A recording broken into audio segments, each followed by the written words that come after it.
Nah, hadirin yang dirahmati oleh Allah Subhanahu wa taala, tinggal pertanyaan yang paling sering diangkat ketika kita bicara hukum yang berkaitan dengan puasa sunnah di bulan Syawal, bagi yang punya hutang, hadirin. Bagi yang punya hutang. Khususnya ibu-ibu, para akhwat yang haid,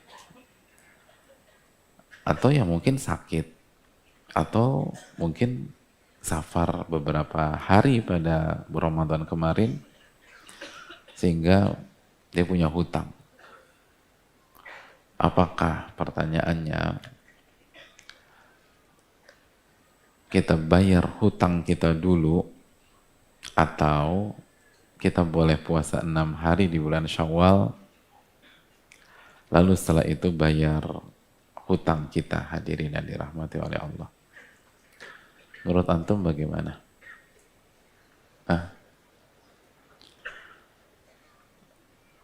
Gimana? Bayar hutang puasa qadha dulu atau 6 hari di bulan Syawal dulu?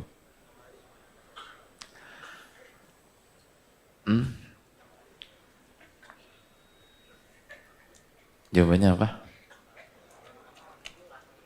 Iya. Jangan bersikap seperti mujtahid, hadirin. Udah, jangan jawab deh, udah dengerin aja. Karena itu bukan ranah antum. Hadirin yang Allah muliakan, yang pertama, arahan para ulama, bayar hutang dulu. Bayar hutang. Bayar hutang. Bayar qadha. Jadi qadha dulu. Makanya bagi yang hutangnya banyak, segera tuh hadirin. Segera.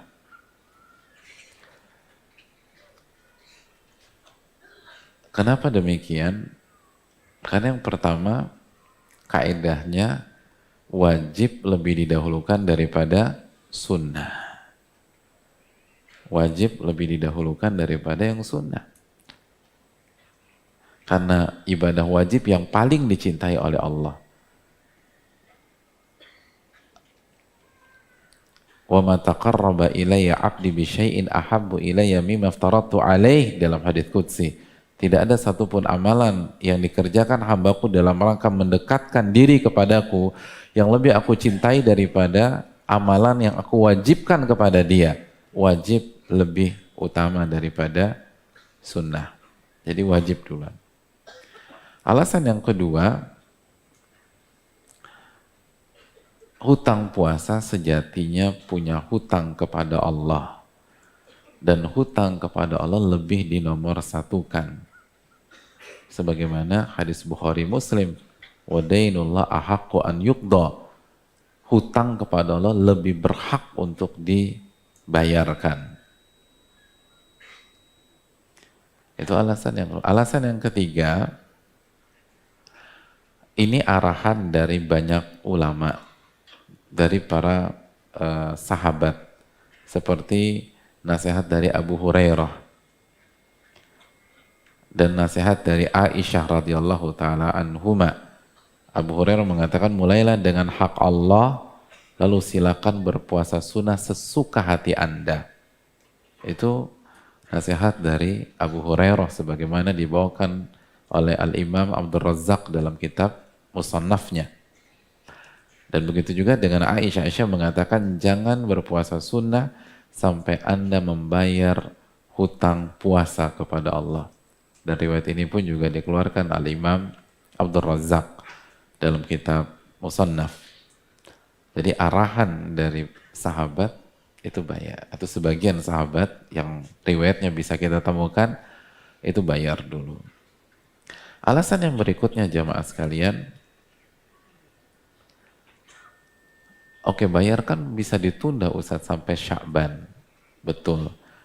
Tapi kata Allah, kita kan nggak tahu ajal kita sampai kapan, jamaah. Dan usahakan kita segerakan mengqadha puasa kita agar kita meninggal tidak bawa hutang kepada Allah Subhanahu wa Ta'ala. Tidak membawa hutang kepada Allah Subhanahu wa Ta'ala. Alasan yang berikutnya, ini lebih selaras dengan redaksi hadisnya, man shoma Ramadan thumma atba'ahu sittan min Syawal. Barang siapa yang berpuasa Ramadan lalu dilanjutkan 6 hari di bulan Syawal. Ah, ini lebih cocok udah. Selesaikan dulu baru 6 hari di bulan Syawal. Dan yang terakhir alasannya kata para ulama, karena mengqadha pada hakikatnya menyempurnakan rukun Islam yang keempat. Maka menyempurnakan rukun Islam yang keempat lebih diutamakan daripada puasa sunnah. Itu rangkuman dari keterangan para ulama kita. Jadi qadha dulu atau puasa Syawal dulu? Hadirin, qadha dulu. Pertanyaan berikutnya, tapi bagaimana dengan orang atau khususnya wanita yang nggak punya waktu? Dia masih punya hutang misalnya 15 hari. Atau punya hutang 20 hari. 10 hari haid, 10 hari sakit. Gitu loh. Sedangkan sekarang udah tanggal berapa? Atau dia punya 21 hari, 22 hari. Apakah tetap harus qadha dulu baru puasa 6 hari? Atau dalam kondisi-kondisi darurat atau kondisi-kondisi terdesak, kita arahkan mereka untuk puasa 6 hari Syawal dulu baru mengqadha. Gimana fatwa antum jamaah? Nah, coba gimana? Ini kejadian enggak? Banyak. Ibu-ibu banyak yang kasus demikian enggak? Banyak kasus begitu. Hadirin yang Allah muliakan. Masalah ini asalnya dari pembahasan ilmu usul fikih. Apa hukumnya mengerjakan amalan sunnah sebelum qadha, sebelum mengqadha? Terjadi khilaf para ulama. Dua pendapat secara umum. Pendapat yang pertama, boleh selama kewajibannya atau qadhanya itu wajib muwassa', masih ada waktu. Masih ada waktu. Boleh. Sunnah dulu baru wajib atau qadha. Dan ini pandangan mazhab Hanafiyah, Malikiyah, dan Syafi'iyah. Hanafiyah mengatakan boleh secara mutlak, Malikiyah dan Syafi'iyah mengatakan boleh tapi makruh.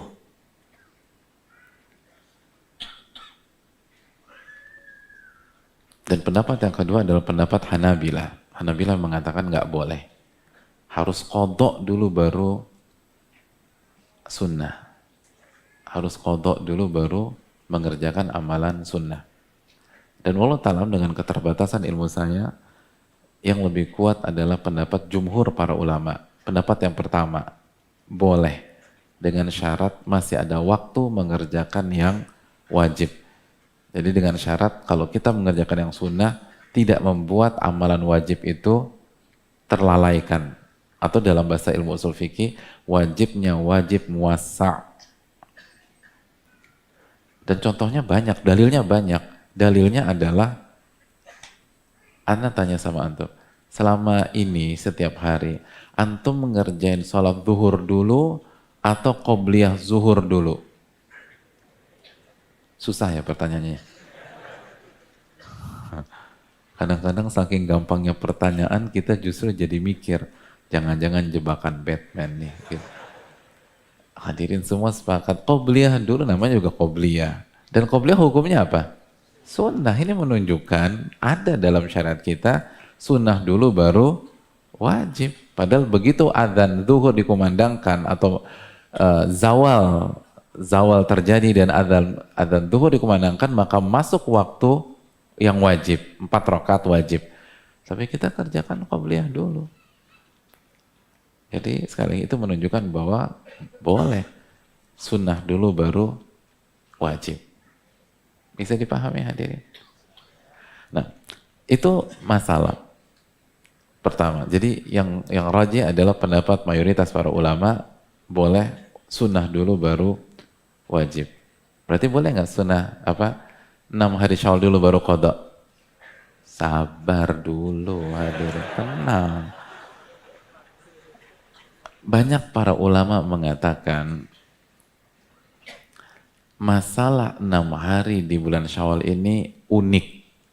Sedikit berbeda dengan akar masalahnya.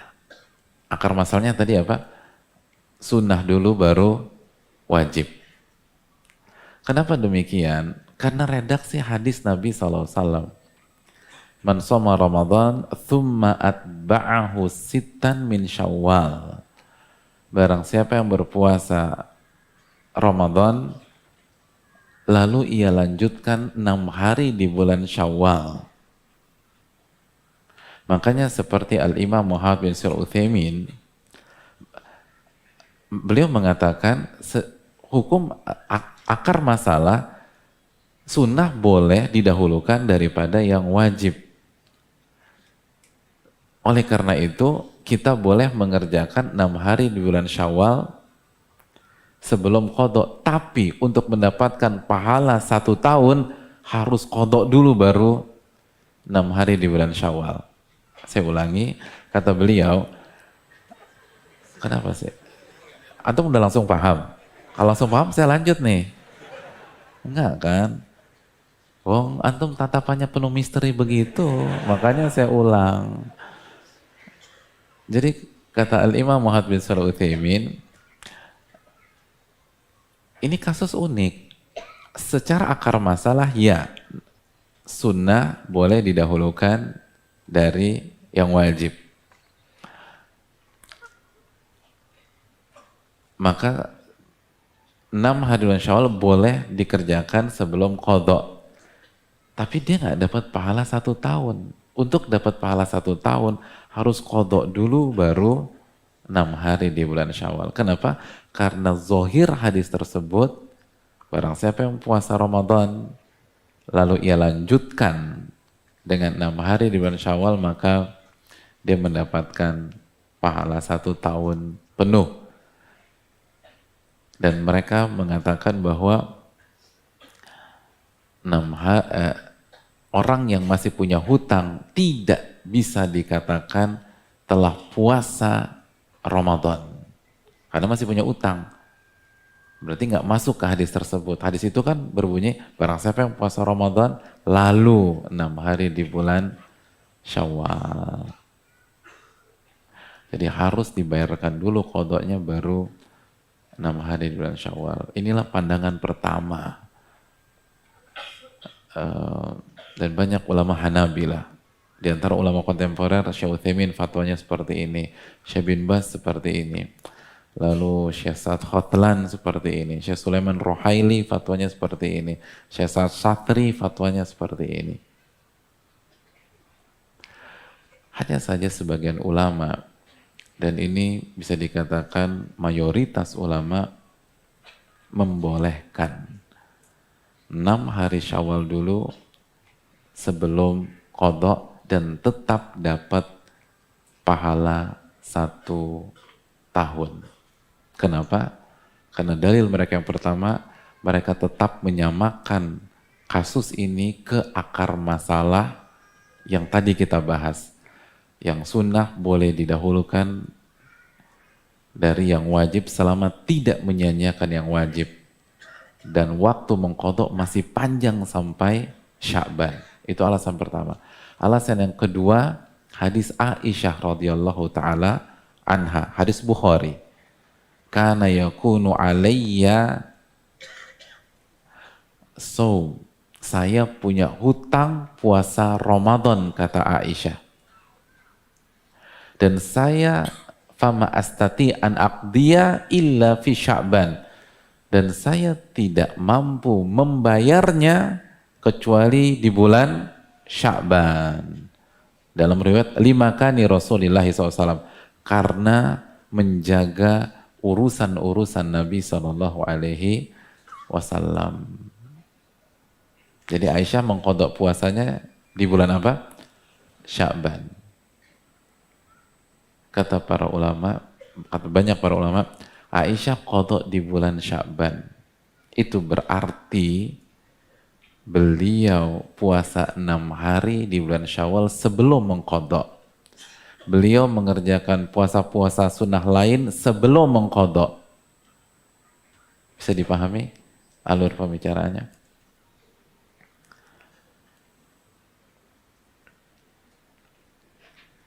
Malam-malam disuruh mikir kayak begini ya, tapi nggak apa-apa. Antum datang dari mana jamaah?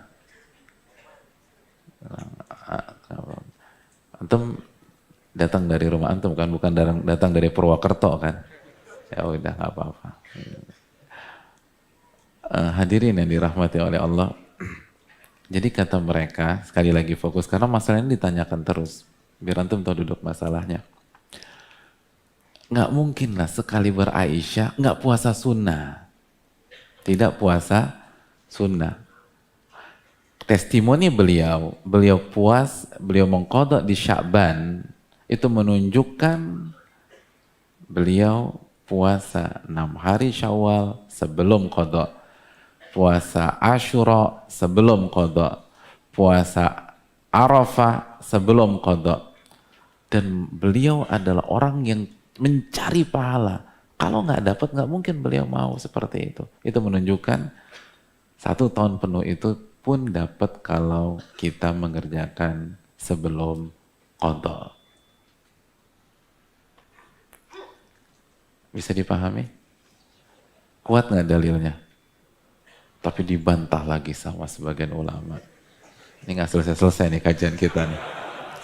Kata sebagian ulama, justru ketika Aisyah tidak bisa puasa wajib karena selalu melayani Nabi, apalagi puasa sunnah, gitu kata mereka.